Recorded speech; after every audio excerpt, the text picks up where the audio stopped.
Today is Election Day 2020. We've got extensive coverage straight ahead on a special Channel 7 News.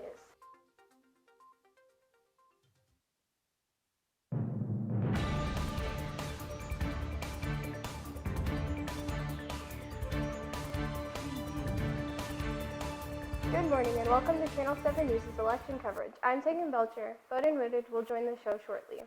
It has been many decades since an election has been as scrutinized as this one.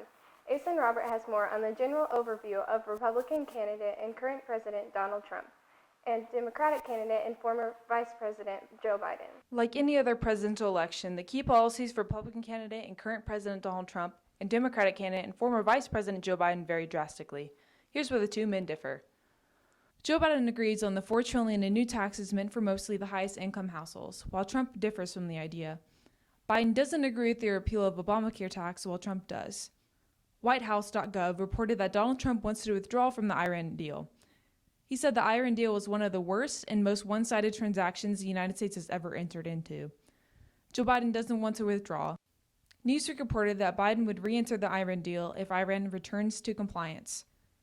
The Green New Deal is a package that was proposed to the United States legislation that aims to address climate change and economic inequality.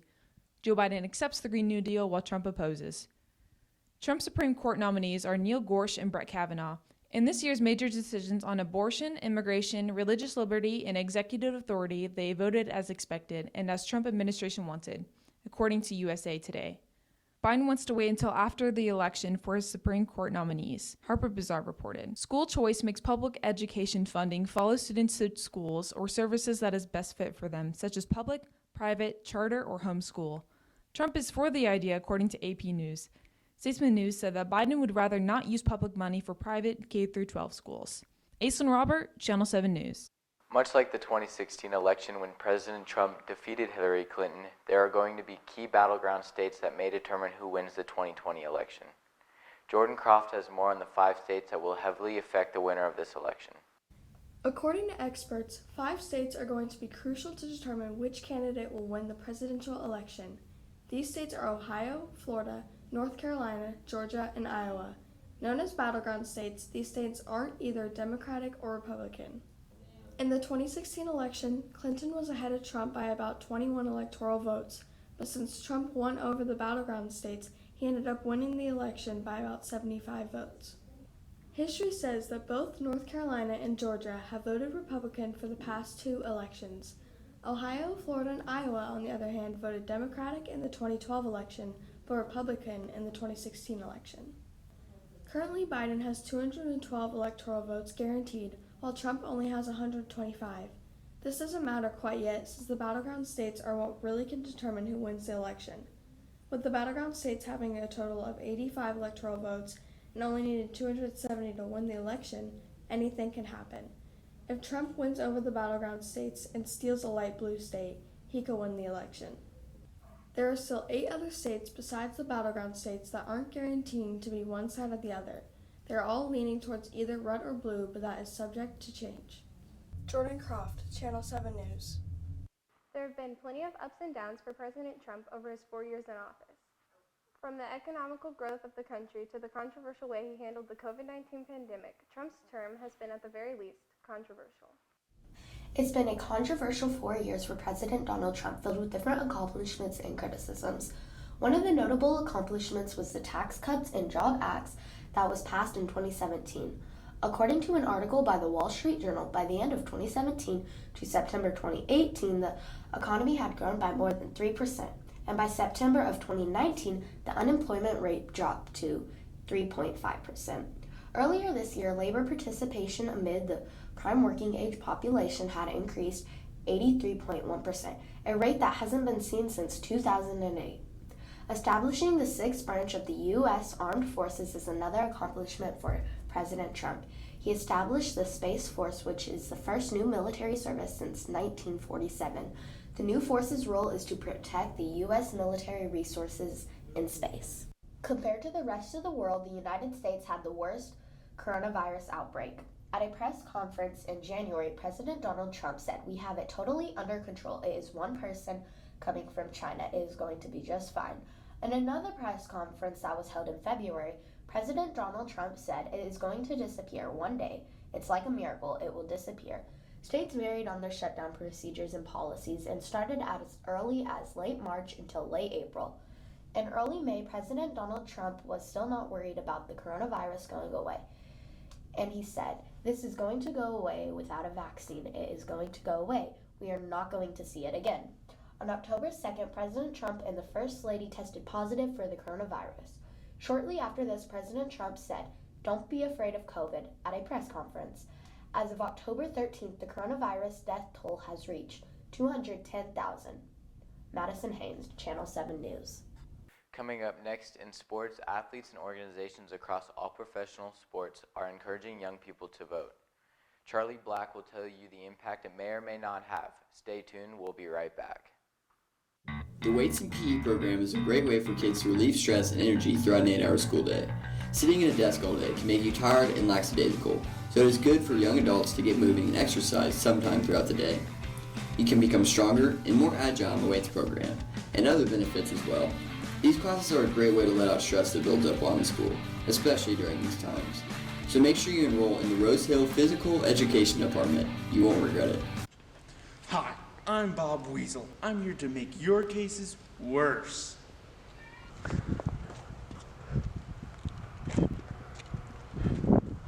Why should they hire you?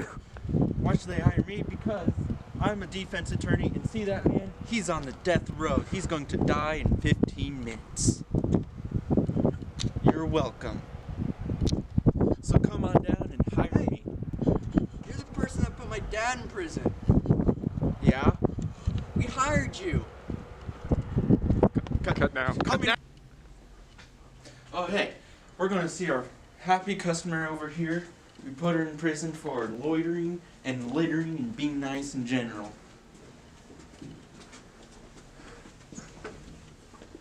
Look at that smile.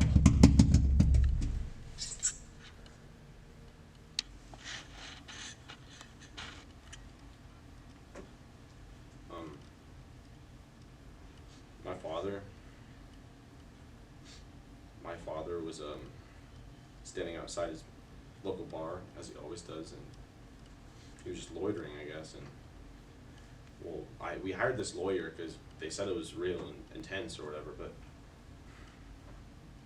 he's going to jail for life.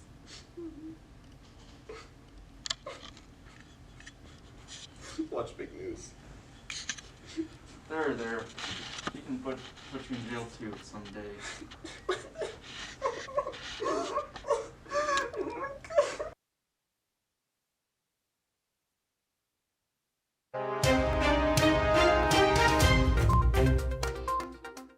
Welcome back to the show. Both candidates carry significant baggage with them as we arrive at voting day. The question now becomes, will these allegations cast any doubt for voters? Thomas Smith has more.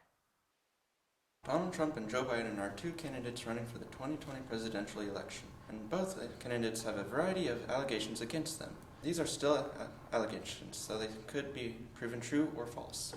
Biden has allegation against a woman, Tara Reid, first claimed in April 2020. She was inappropriately touched while she was unemployed to his Senate office in 1992 and 1993. Reid also filed a complaint with the Senate Personnel Office concerning Biden's alleged sexual harassment and retaliation, but he did not mention an alleged assault. She came out with it in 2020. Biden has since denied his claims, but also said, not sorry for anything that I've ever done. Trump has also been accused by Amy Doris in 1997. Doris claimed President Trump had grabbed her and forced her tongue down her throat in his VIP box in tennis championship. While most of Biden's allegations are women feeling unsafe around him, Trump's allegations include harassment, groping, and rape. Biden's include feeling unsafe, having unwanted comments, and sexual assault. In 2016, Biden was accused of hugging student Caitlin Caruso at her University of Nevada event. Biden was said to have hugged Caruso for a little too long and then put his hand around her thigh. In 1996, health and food business entrepreneur Lisa Boyne accused Trump of looking up her skirt. Boyne also had Trump ask for her opinion on which women he should sleep with. We interview Mr. Shirley on how he felt about the allegations and if he believed them. For both of them, I think that during the last run-up to the election, several things do come out in the news that definitely need to be vetted, and that's kind of where I'm at, is wanting to see what comes out completely, what's fact from fiction, what's spin from not spin for both candidates, because during this late stage of the election cycle, you always seem to have these news stories come out, and I think it just needs to be investigated for both candidates. Thomas Smith, Channel 7 News. While voting turnout has been increasing, there is still such a need for those eligible to fulfill their duty and vote. From former President Barack Obama to many actors in Hollywood, many famous celebrities are encouraging people to vote. Rosehill Highschool history teacher Josh Shirley said many have sacrificed so much over history so that we have the right to vote. I think it is one of the most patriotic duties that we can do as Americans, is to go out and let our voice be heard at the ballot box.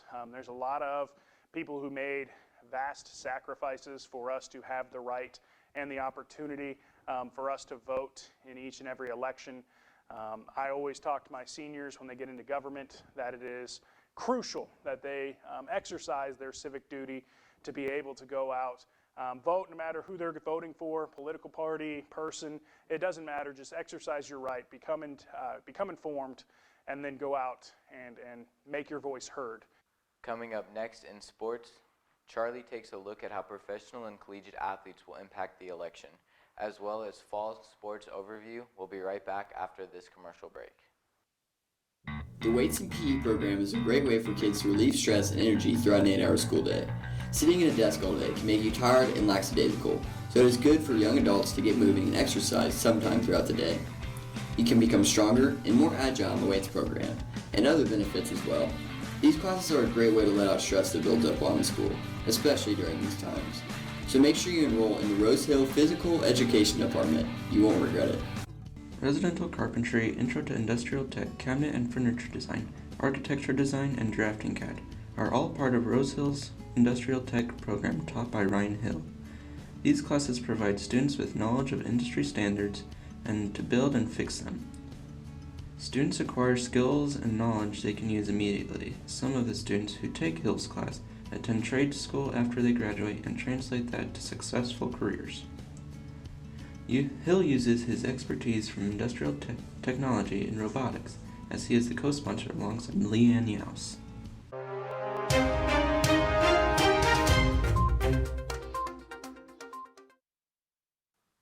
Many accomplished athletes have been vocal about young people taking the time to exercise the right to vote. Specific leagues at the NFL and NBA made their respective sports more political than any other year. The question now becomes, will all this talk lead to more votes? 2020 has been a bizarre year for sports, to say the least. The COVID-19 virus has made a significant impact on sports. And with the election coming up, how can they benefit each other? Well, with the possibilities of not being able to do in-person votes everywhere, the NBA, NFL, and MLB players and coaches have created a new option where people can vote. And what better way to social distance than a place that can fit multiple thousands of people? Organizations are offering a place you can vote, right in their home stadiums. This will give people that are skeptical about mail-in votes to vote right in their hometown Superdome. Many players are promoting the vote by simply wearing vote shirts before the games. Prominent star athletes like LeBron James of the Los Angeles Lakers and Russell Wilson of the Seattle Seahawks are pushing young people to go out and vote and let their voices be heard. They don't want any excuses as why people can't vote, and they're not afraid to show it. Here's a quick update on fall sports. The football team will host Bueller Friday night in the second round of playoffs.